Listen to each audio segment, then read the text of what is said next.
কোনো পরীক্ষায় 80% গণিতে 70% বাংলায় পাশ করলো, উভয় বিষয়ে পাশ করলো 60%। অর্থাৎ এখানে কিন্তু প্রশ্নটা করছে যে কোনো পরীক্ষায় 80% হচ্ছে গণিতে, বাংলায় হচ্ছে 70% পাশ করলো এবং উভয় বিষয়ে পাশ করলো 60%।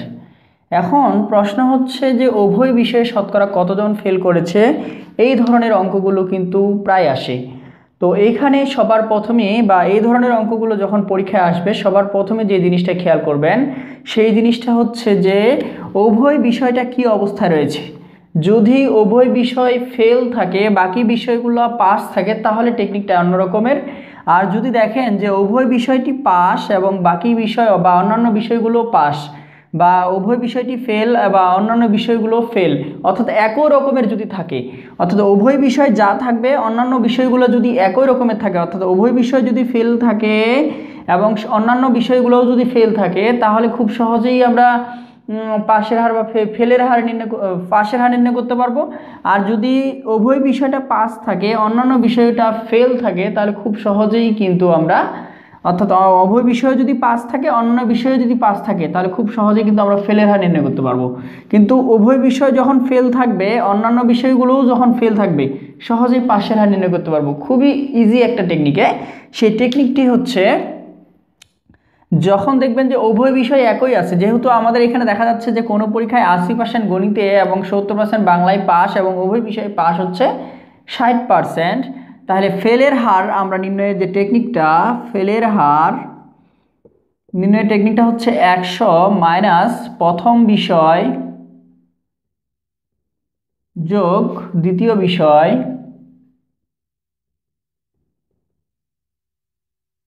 বিয়োগ উভয় বিষয়।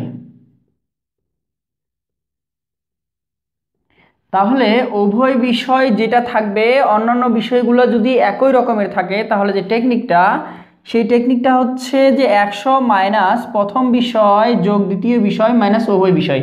অর্থাৎ আপনাদের খেয়াল করতে হবে যে উভয় বিষয়টা কি অবস্থায় আছে। যদি উভয় বিষয়টা আর অন্যান্য বিষয়গুলো একই রকমের থাকে, অর্থাৎ উভয় বিষয় যদি পাস, অন্যান্য বিষয়ে যদি পাস থাকে, উভয় বিষয় ফেল, অন্যান্য বিষয়ে যদি ফেল থাকে, তাহলে এই টেকনিকটা যদি আপনারা আয়ত্ত করতে পারেন, সেই টেকনিকটা হচ্ছে 100 মাইনাস প্রথম বিষয় যোগ দ্বিতীয় বিষয় মাইনাস উভয় বিষয়। এই টেকনিকটা যদি আয়ত্ত করতে পারেন, খুব সহজেই পাশের হার এবং ফেলের হার নির্ণয় করতে পারবেন। তো আমরা এখন যদি মানটা বসাই দেই, তাহলে 100 মাইনাস প্রথম বিষয় কত 80%, দ্বিতীয় বিষয় কত 70%, উভয় বিষয় কত 60%। এখন যে আমরা এখানে ক্যালকুলেশন করি 100, তাহলে হচ্ছে 150 মাইনাস 60, তাহলে 100 মাইনাস 90, অর্থাৎ 10%। অর্থাৎ ফেলের হার হচ্ছে আমাদের কত পার্সেন্ট, 10%। খাই 50% গণিতে এবং 40% ইংরেজিতে পাস করে এবং উভয় বিষয়ে 20% পাস করে, তাহলে উভয় বিষয়ে শতকরা ফেলের হার কত, এটা আপনাদের বের করতে হবে। তো এই ধরনের অঙ্ক সমাধানের ক্ষেত্রে এর আগে একটা টেকনিক আপনাদের শিখিয়ে দিয়েছিলাম। সেই টেকনিকটা হচ্ছে যখন আমরা ফেলের হার বের করব, সেই ফেলের হার যখন আমরা বের করব, তখন আমরা সেই টেকনিকটা ছিল 100 মাইনাস প্রথম বিষয় যোগ দ্বিতীয় বিষয় মাইনাস উভয় বিষয়। আচ্ছা, 100 প্রথম বিষয় কত 50, দ্বিতীয় বিষয় 40, উভয় বিষয় হচ্ছে 20। তো আমরা যদি ক্যালকুলেশন করি, তাহলে 50 × 90, 90 থেকে আমরা যদি 20 বাদ দেই, তাহলে 70, অর্থাৎ 30%। তাহলে শতকরা ফেলের হার 30%। এই টেকনিকের মাধ্যমে আমরা খুব ইজিলি বের করেছিলাম।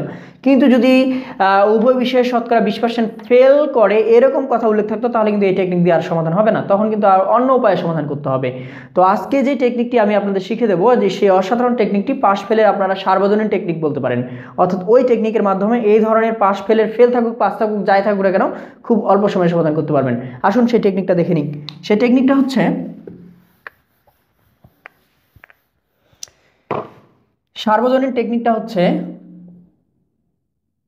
অর্থাৎ পাশ ফেলের একটা সার্বজনীন টেকনিক।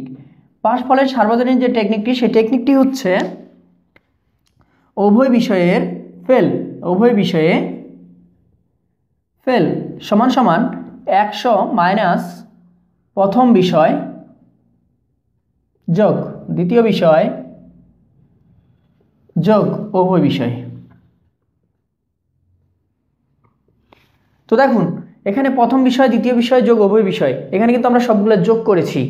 তো সবগুলা যোগ করার সময় অর্থাৎ এই টেকনিকটা যদি আপনারা আয়ত্ত করতে পারেন তাহলে পাস ফেল সংক্রান্ত সব ধরনের অঙ্ক খুব ইজিলি সমাধান করতে পারবেন।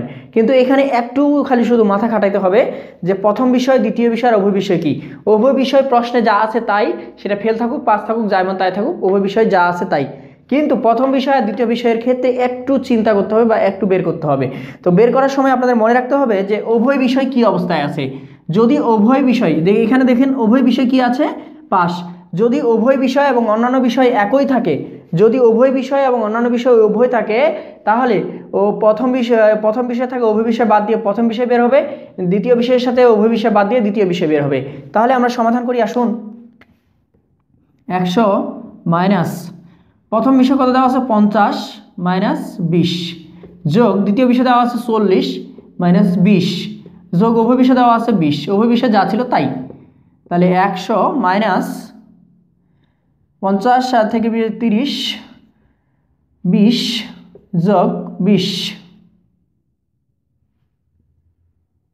30 আর 20 হচ্ছে কত 50, 50 আর 20 70। তাহলে 100 মাইনাস 70 অতএব 30%।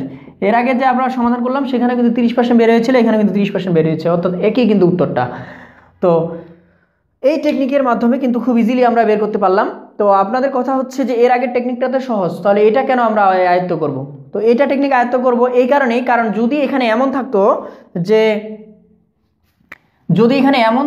20% ফেল করে, যে একটি পরীক্ষায় 50% গণিতে এবং 40% ইংরেজিতে পাস করে, দেখুন এখানে কিন্তু পাস, কিন্তু উভয় বিষয়ে হচ্ছে 20% ফেল করে, এখানে কিন্তু ফেলের কথা দেওয়া আছে, অর্থাৎ উভয় বিষয়ে কিন্তু ফেলের কথা দেওয়া আছে। উভয় বিষয়ে ফেলের কথা দেওয়া থাকলে এখানে পাশের হার বের করতে বলবে, অর্থাৎ পাশের হার কত, পাশের হার কত, এই পাশের হার বের করতে যদি আমরা বের করতে বলে তখন কিন্তু আগে যে এর আগের যে ভিডিওটি বা এর আগে প্রথমে যে টেকনিকটা শিখালাম ওই টেকনিকের মাধ্যমে কিন্তু এই অঙ্কটা সমাধান করতে পারবেন না। এই অঙ্কটা সমাধানের ক্ষেত্রে কিন্তু আবার একটু ভিন্ন চিন্তা করতে হবে বা ভিন্নভাবে ওটা সমাধান করতে হবে। তো এই সূত্রের মাধ্যমে কিন্তু এই অঙ্কটা সমাধান করতে পারবেন। কিভাবে সমাধান করতে পারবেন দেখুন, যখন একই রকমের ছিল তখন আমরা কি করলাম, প্রথম বিষয় থেকে উভয় বিষয় বাদ দিয়ে প্রথম বিষয় বের করলাম, দ্বিতীয় বিষয় থেকে উভয় বিষয় বাদ দিয়ে দ্বিতীয় বিষয় বের করলাম। কিন্তু যেহেতু আমাদের উভয় বিষয়ই দেওয়া আছে ফেল, অন্যান্য বিষয়গুলো দেওয়া আছে পাস, সেক্ষেত্রে প্রথম বিষয়টা বের করতে হবে কিভাবে, অর্থাৎ 100 মাইনাস, অর্থাৎ ওইভাবে প্রথম বিষয় বের করার জন্য সেখানে আপনার কি করতে হবে 100 থেকে প্রথম বিষয় বিয়োগ দিতে হবে, এর সাথে আবার উভয় বিষয় বিয়োগ দিতে হবে, তাহলে আপনাদের প্রথম বিষয় বের হয়ে যাবে। আবার দ্বিতীয় বিষয়ের ক্ষেত্রে 100 থেকে আপনাদের কি করতে হবে, উভয় বিষয় বিয়োগ দিতে হবে, দ্বিতীয় বিষয় বিয়োগ দিতে হবে, দিয়ে উভয় বিষয় বিয়োগ দিতে হবে, তাহলে আপনাদের দ্বিতীয় বিষয় বের হয়ে যাবে। আর উভয় বিষয় যা ছিল তাই, মানে উভয় বিষয়ের ক্ষেত্রে কোনো চেঞ্জ নাই, উভয় বিষয় যা ছিল তাই। তো এখন দেখুন আমরা যদি ক্যালকুলেশন করি 100 মাইনাস, আচ্ছা আমরা ডাইরেক্ট এখানে লিখি, তাহলে 70 থেকে আমরা যদি 100 বাদ দেই তাহলে 30 যোগ এখানে হচ্ছে 60 থেকে যদি আমরা 100 বাদ দেই, 60 থেকে যদি আমরা 100 বাদ দেই তাহলে 40 যোগ 20, তাহলে 100 মাইনাস 40 আর 30 যোগ করলে হবে 70, 20 90, তাহলে 90, তাহলে মোট হচ্ছে 10%, অর্থাৎ শতকরা পাশের হার হচ্ছে 10%। এই অর্থাৎ উভয় বিষয় ফেল, অন্যান্য বিষয়গুলো পাস, যেভাবেই আসুক না কেন এই একটা টেকনিকের মাধ্যমে আপনারা এই ধরনের সমস্ত অঙ্ক বা পাস ফেল সংক্রান্ত সব অঙ্ক সমাধান করতে পারবেন।